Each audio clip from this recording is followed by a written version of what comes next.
Subscribe करें और bell दबाएं ताकि कोई खबर रह न जाए। पाकिस्तान में जूं दिन गुजरते जा रहे हैं, कोरोना से मुतालिक सूरत हाल तशवीशनाक से भयानक होती जा रही है। हर दिन के साथ अमवात की तादाद में भी इजाफा देखने में आ रहा है। पिछले 24 घंटे की बात की जाए तो 24 घंटों में 55 अफराद कोरोना के आगे जिंदगी की बाजी हार गए, जिनमें साबिक वजीर आजम मोहम्मद नवाज शरीफ के अल अजीजिया रेफरेंस में सजा सुनाने वाले जज अरशद मलिक भी शामिल हैं। वो रावलपिंडी के निजी अस्पताल में पिछले एक हफ्ते से वेंटिलेटर पर थे। मुख्तसरन सूरत हाल तशवीशनाक है क्योंकि इस वक्त मुल्क में एक्टिव केसेस की तादाद 50,000 से भी जायद हो चुकी है, जिसमें से 45,000 केसेस सिर्फ 2.5 माह के दौरान रिपोर्ट हुए हैं। और ये बढ़ती तादाद हमारे सेहत के निजाम के लिए भी किसी भी वक्त बड़ा चैलेंज बन सकती है, क्योंकि हम सब जानते हैं कि हमारे सेहत के निजाम की इतनी इस्तात नहीं है कि वो इतने मरीजों का बोझ उठा सके। कोरोना वैक्सीन की बात करें तो दुनिया में कोरोना वैक्सीन आ चुकी है, लेकिन पाकिस्तान में इसकी दस्तयाबी में अभी 4 से 5 माह और शायद इससे ज्यादा वक्त भी लग जाए। मुआविन खुसूसी डॉक्टर फैसल सुल्तान पहले ही बता चुके हैं कि वैक्सीन की पाकिस्तान आमद अगले साल की दूसरी सहमाही में ही मुमकिन हो पाएगी, जिसकी सबसे बड़ी वजह इस वैक्सीन का प्रोडक्शन टारगेट है।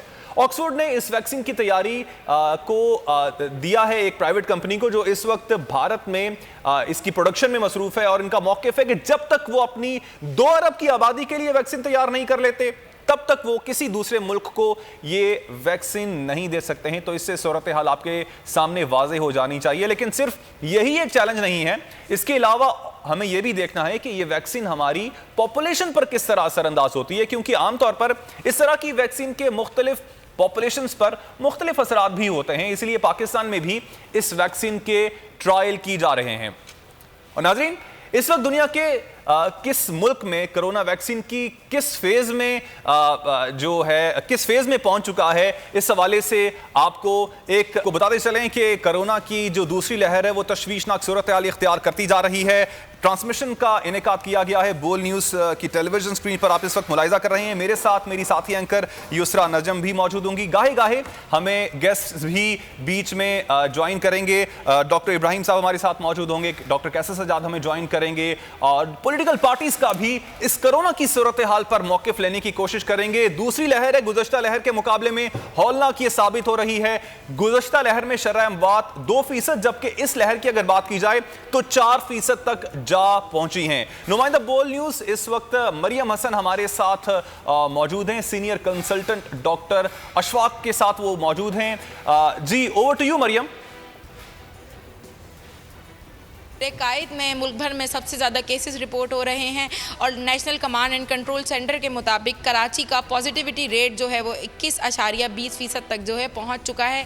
गुज़िश्ता 24 घंटों में 15 मरीज़ जो हैं जान की बाजी हार चुके हैं। इसी हवाले से इस वक्त हमारे साथ मौजूद हैं सीनियर कंसल्टेंट डॉक्टर अशफाक, हम उनसे बात करते हैं। आप हमें बताइएगा कि ये जो सेकेंड वेव है ये कितनी ज़्यादा सिवियर है और मोर्टेलिटी रेट जो है वो क्या इस वक्त जो है आपके सामने आ रहा है, खुसूसन इस हॉस्पिटल की अगर हम बात करें। दिल्ली की मोर्टेलिटी की अगर मैं बात करूं तो रफली जो इनिशियली हमारे पास जो फिगर्स आ रहे थे जो फर्स्ट वेव में, वो अराउंड 2% की मोर्टेलिटी आ रही थी। लेकिन इन दिनों जो हमारी ऑब्जर्वेशन है, मे बी फिगर्स वेरी कर सकते हैं, लेकिन हमारी जो ऑब्जर्वेशन है अब मोर्टेलिटी रेट 3 to 4% आ रहा है।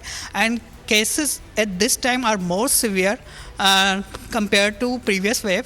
This may be because of winter season, because इस वेदर में और भी रेस्पिरेटरी ट्रैक्ट इन्फेक्शंस जो हैं वो लोगों में ज़्यादा कॉमन होते हैं, और रेस्पिरेटरी ट्रैक्ट में वायरल इन्फेक्शंस हो गए और हमारा इन्फ्लुएंजा इन्फेक्शन हो गया। तो यहाँ पे को इन्फेक्शन की भी एक बात हो सकती है कि उसकी वजह से भी हमारे पास जो है केसेस हैं वो सीवियर आ रहे हैं। री इन्फेक्शन भी हमारे पास आ रहे हैं, और हम अभी तक हमने 3 से 4 पेशेंट ऐसे देखे हैं जो कि प्रीवियसली प्रॉपरली ट्रीट हो गए थे, हमारी तरफ से रिकवर होके घर जा चुके थे, और वो अपने काम काज जो भी थे रूटीन की लाइफ में आ गए थे, और दोबारा वो फिर हमारे पास सिम्टम्स के साथ और PCR पॉजिटिव के साथ भी आ रहे हैं।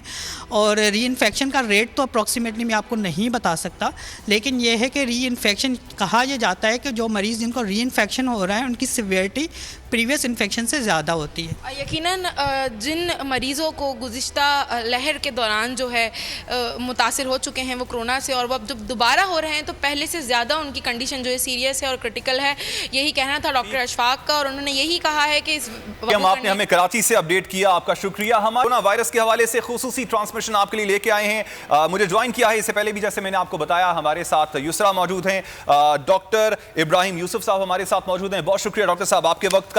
हमारे साथ सीनियर एंकर पर्सन बोल टीवी जमील फारूकी भी मौजूद हैं, और गाहे गाहे हमें जो पॉलिटिशियंस हैं डिफरेंट पार्टी से वो भी ज्वाइन करेंगे, उनका भी हम मौकिफ लेंगे कि वो इस सारी सूरत हाल को कैसे देखते हैं। हुकूमती मौकिफ जो है इस पर वो भी लेने की, हुकूमती इकदाम किस हद तक मौसर रहे हैं पहली लहर में, और अब जो इकदाम किए जा रहे हैं किस हद तक अच्छे हैं या बुरे हैं, इस हवाले से भी बात करेंगे। डॉक्टर इब्राहिम साहब, सबसे पहले तो मैं आपसे गुफ्तगू का आगाज करना चाहूंगा। डॉक्टर साहब, पहली लहर हमने गुजारी, आप पहली लहर को इस दूसरी लहर से कैसे कंपेयर करते हैं? मैं इटली की मिसाल यहां पर देना चाहूंगा। इटली की अगर बात की जाए तो मार्च में वहां पर 900,000 केसेस डेथ्स हो रही थी, नॉट केसेस रिपोर्ट हो रहे थे, 1000 डेथ्स डेली बेसिस पे हो रही थी। बीच में जुलाई का महीना आया, 3-4 डेथ्स होना शुरू हुई। अब इस वक्त गुज़श्ता रोज भी उनकी जो डेथ टोल रहा वो 993 रहा। जो दूसरी लहर है ये कितनी खतरनाक है पाकिस्तान के लिए? थैंक यू वेरी मच जी। मसला ये है कि लहर जब आती है, जब आपने सारे जो अपने प्रोटोकॉल्स हैं, SOPs हैं, उसको ख़त्म किया, और उस पर जब बहुत ज़्यादा स्ट्रिक्टनेस थी, जब लहर बहुत ज़्यादा थी, हमने स्ट्रिक्टनेस शुरू की, लॉकडाउन था, लोग अपने घरों में थे, लोग डर रहे थे, और automatically it goes down. Secondly फिर दोबारा जब लहर आई है तब यही हुआ कि लोगों ने अपने आप को बहुत ज़्यादा बाहर रखना शुरू कर दिया, लोगों ने दावतें शुरू कर दी, लोगों ने आज जाना शुरू कर दिया। जैसे वेस्टर्न ममालिक में भी यही था कि उन्होंने अपने जो इंटरनली जो लॉकडाउन है वो खोल दिए थे और जाना शुरू हुआ। इसी तरह हमारे मुल्क में भी यही हुआ कि लॉकडाउन खुल गया। स्पेशली कराची में जो केसेस आए हैं, द लास्ट डे वॉज 2400 जो है पॉजिटिव केसेस थे, और डेथ रेशो भी 70-80% से ज़्यादा क्रॉस कर गया। तो इसमें यही है कि इसमें जो सिस्टम ऑफ जो कहा जाता है, और हो सकता है कि वी डोंट नो स्टिल, लेकिन हो सकता है कि अपना जो स्ट्रेन है शायद उसने ज़ोर पकड़ा हो या चेंज हुआ है। और स्ट्रेन चेंज होने में ये होता है कि जैसे आपका फ्लू का स्ट्रेन चेंज होता है, ऐसे ही कोविड का भी चेंज होने के चांसेस बहुत ज़्यादा हैं। तो एक तो ये मसला है। दूसरा, जब तक SOPs को हम बरकरार नहीं रखेंगे, स्टिल अभी भी आप अगर देखें कि जितने लोग अभी भी बाहर हैं और जिस तरह मास्क का इस्तेमाल नहीं कर रहे हैं, सोशल डिस्टेंसिंग नहीं कर रहे हैं, और अगर आप लोगों के प्रोफाइल्स पे जाके देखें तो बहुत ज़्यादा दावतें हो रही हैं, शादी का जो मराइल है वो स्टिल बरकरार है, और इंटरनल जो रूम है उसके टेम्परेचर, उसके एटमॉस्फेयर से जो कोविड जिस तरह फैल रहा है वो एक बहुत बड़ा मसला खड़ा हो जाएगा जब अगर इस पर अभी भी कंट्रोल नहीं किया आवाम ने। ठीक है, जमील आपकी तरफ आना चाहूंगा। इकदामात को आप कैसे देखते हैं? केसेस में तो इजाफा हो रहा है, ये तो कोई ढकी छुपी बात नहीं है। आप इसका जो मुद्दा है ये किस पे डालते हैं? किस वजह से आप समझते हैं कि केसेस में इजाफा हो रहा है? हुकूमती नाअहली है, जो अवामी आप इसको रद्द-ए-अमल है, इसको जो जिस तरह कोरोना को देखते हैं उसको आप समझते हैं कि वो ठीक नहीं है, हम लोग इसको अभी तक सेंस ही नहीं कर पाए हैं, समझ ही नहीं पाए हैं कि कोरोना है भी कि नहीं है, खुद ही मखमसे का शिकार हैं, या फिर आप कुछ और वजह समझते हैं?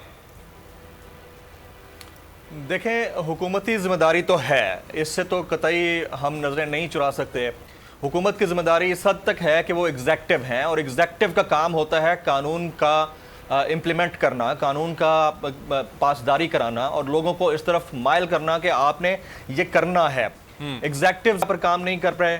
पॉलिटिकल पार्टीज़ का मामला अपनी जगह पर है, अपोजिशन और गवर्नमेंट दोनों नेक टू नेक हैं, एक दूसरे को हेड ऑन लिए हुए हैं, और इसमें अगर किसी को फ़ायदा हो रहा है तो फ़ायदा कोरोना को हो रहा है, और अगर किसी को नुकसान हो रहा है तो उसको हो रहा है जो उस से मुतासर हो रहा है। अब हमें एक चीज़ को बड़ा रियलिस्टिकली रियलाइज़ कर लेना चाहिए, और वो ये कि हम तमाम पाकिस्तानी जो अब बगलें बजा रहे हैं कि कोरोना की वैक्सीन अब आई के आई और हम लोग अब इससे बचे के बचे, तो हमें इस चीज़ का इदराक होना चाहिए कि लफ्ज़ वैक्सीन है क्या, और वैक्सीन जो आएगी तो वो लगेगी किसे, इसका हमें इदराक होना चाहिए। क्योंकि एक दफ़ा जो शख्स इन्फेक्ट हो जाता है, मेरी नाकिस राय में जो अब तक मैं पढ़ चुका हूँ वैक्सीन से मुताल्लिक, तो वैक्सीन सिर्फ उस बंदे को लगती है जो अनइन्फेक्टेड होता है।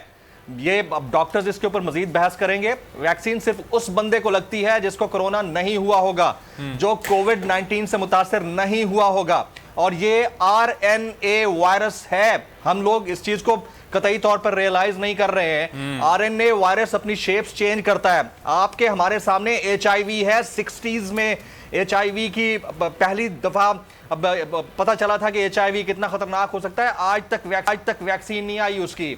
इसी तरह हेपेटाइटिस B या दीगर हेपेटाइटिस हैं, उनका आप देख लें उनकी वैक्सीनेशन का क्या मामला है। तो हमें ये रियलाइज कर लेना चाहिए कि वैक्सीन सिर्फ उन लोगों को लगेगी जिन लोगों को वायरस ने हिट नहीं किया है। अब वो तादाद कितनी होगी, ये 1-1.5 महीने बाद अगर वैक्सीन आती है और हम इस ब्लो में फंस जाते हैं, जो ब्लो बना हुआ है, जो सेकंड थ्रेशोल्ड है, उसमें फंस जाते हैं, तो कितने हम में से बचेंगे जिनको वैक्सीन लगेगी, इसका हमें इदराक होना चाहिए। दूसरा, अब जो वेव आई है, इस वेव के अंदर एक चीज, मेरी फैमिली में बड़े लोग डॉक्टर्स हैं, उनसे मेरी बात होती है और वो इसको बड़ा क्लोजली देख रहे हैं। वो कहते हैं कि अब इंक्यूबेशन पीरियड तो अपनी जगह पर जो है, लेकिन लंग्स के अंदर इतना पेनिट्रेशन के बाद ये अब बाहर शो होता है कि हमें पता ही नहीं चलता। यानी एक कोई शख्स बैठा है और बैठे बैठे उसकी सांस बंद हो जाती है। यानी उसका जो खुदा ना खास्ता मोर्टेलिटी रेट है वो बहुत ही सीरियस किस्म का है। यानी पता नहीं चला 1-1.5 घंटे के अंदर वो एक्सपायर हो जाता है। तो हमें इसकी सेंसिटिविटी का इदराक होना चाहिए। अब मजमा कहीं पे भी लग रहा है, चाहे वो किसी चैनल में लग रहा है, चाहे किसी ग्राउंड के अंदर लग रहा है, चाहे किसी पॉलिटिकल पार्टी ने करवाया है, चाहे गवर्नमेंट ने करवाया है, कोरोना तो बहरहाल उससे फैल रहा है। ह्यूमन टू ह्यूमन इंटैक्ट होने से फैल रहा है, कांटेक्ट होने से फैल रहा है। और इसको अवॉइड करने के लिए जितनी जिम्मेदारी हुकूमत की है, जितनी जिम्मेदारी पॉलिटिकल पार्टीज की है, जितनी जिम्मेदारी PDM या अपोजिशन की है, उतनी ही जिम्मेदारी मेरी और आपकी भी है। यानी हम लोग ऑफिस में आते हैं, अब हमारे ऑफिस में तो बहुत अच्छी तरह SOPs फिर भी फॉलो होते हैं। ठीक, बाकी जगहों पर मैं देख रहा हूं मास्क तो पहनने वाली बात ही खत्म हो गई है ना। लोगों ने समझ लिया पहली वेव थी, अब दूसरी नहीं है। सब्सक्राइब करें और बेल दबाएं ताकि कोई खबर रह न जाए।